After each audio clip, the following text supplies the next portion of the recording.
Attacks on scholars, students, and universities occur with alarming frequency around the world. They include killings, violence, disappearances, prosecution, imprisonment, expulsion, travel restrictions, and more. They are carried out by state and non-state actors in open and closed societies using a range of methods.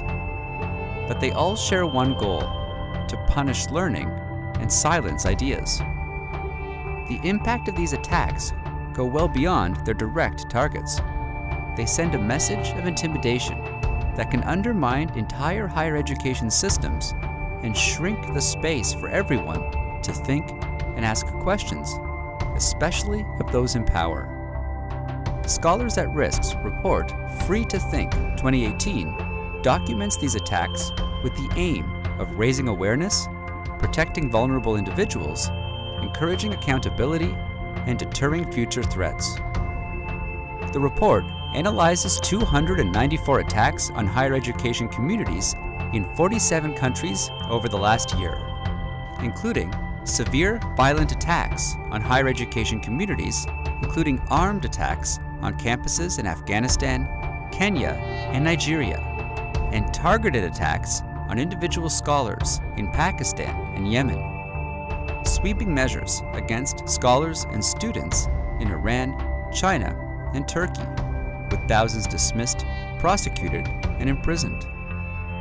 Violence against organized student expression, including the use of live ammunition, tear gas, and stun grenades against students in France, Nicaragua, and Ukraine. Travel restrictions, including restrictions on entry, exit, and permission to work in Tajikistan, India, and Israel, obstructing inquiry and expression across borders. And legislative, administrative, and political pressures that threaten to shut down universities and research centers or terminate faculty for their research and teaching in Hungary, Russia, and the United States. Free to Think 2018 captures only a fraction of all attacks last year, but the thread running through them is clear: a global crisis that requires a robust global response.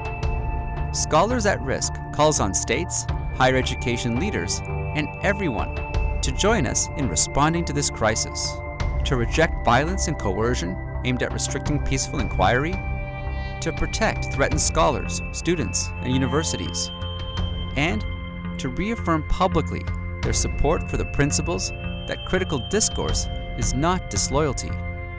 Ideas are not crimes, and everyone should be free to think, question, and share their ideas.